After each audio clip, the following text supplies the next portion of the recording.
Shalom, shalom, le temps d'une pause, le temps d'une réflexion. Alors aujourd'hui, nous lisons dans Jean 14, le verset 18 qui nous dit ceci, je ne vous laisserai pas orphelins, je viendrai à vous. Voyez-vous, Jésus savait que le vide du cœur humain ne peut être comblé par rien d'autre que par sa présence. Et Jésus est venu mettre fin à cet esprit d'orphelin. Et ça se passe dans le contexte où Jésus doit, n'est-ce pas, partir et il voit que ses disciples sont dans les désarrois et il leur laisse cette promesse, je ne vous laisserai pas orphelins. L'esprit d'orphelin a en fait une façon d'agir. Il va te murmurer que tu es seul, que tu dois te débrouiller tout seul. Mais Jésus répond que nous ne sommes pas seuls et qu'il nous envoie l'esprit consolateur.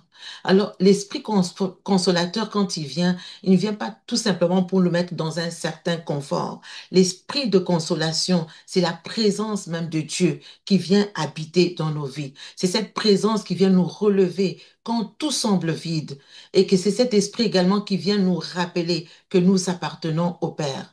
Il y a dans la Bible cet homme appelé Méphibosheth. Vous vous rappelez, c'était le petit-fils du roi Saül, mais après la chute de la famille du roi Saül, cet enfant s'est retrouvé caché à Lodébar. Lodébar est dit étant un lieu de stérilité, un lieu sans avenir, un lieu le plus bas possible.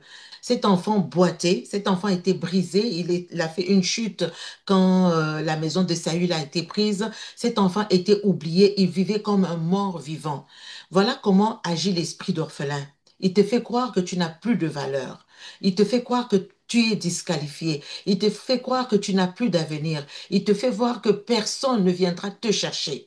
Mais un jour, le roi David a dit, y a-t-il quelqu'un dans la maison de Saül à qui je puisse faire du bien à cause de Jonathan?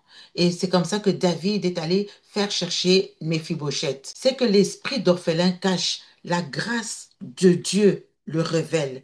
David ne condamne pas, mais David vient pour restaurer. David vient pour rendre ses terres à Méphibosheth. Il lui dit ceci, tu mangeras toujours à ma table.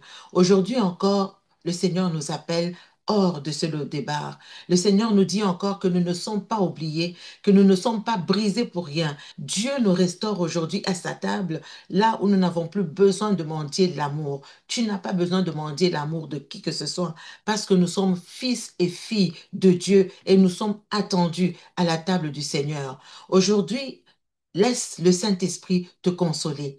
Laisse le Saint-Esprit te remplir. Laisse le Saint-Esprit te parler. Laisse le Saint-Esprit te dire que tu n'es pas orphelin, que tu es aimé, que tu es adopté, que tu es habité par la présence même de Dieu. Et à sa table aujourd'hui, Dieu nous y attend. Le temps d'une pause, le temps d'une réflexion, Jésus a répondu et a mis fin à l'esprit d'orphelin pour faire place à l'adoption. Que le Seigneur te bénisse.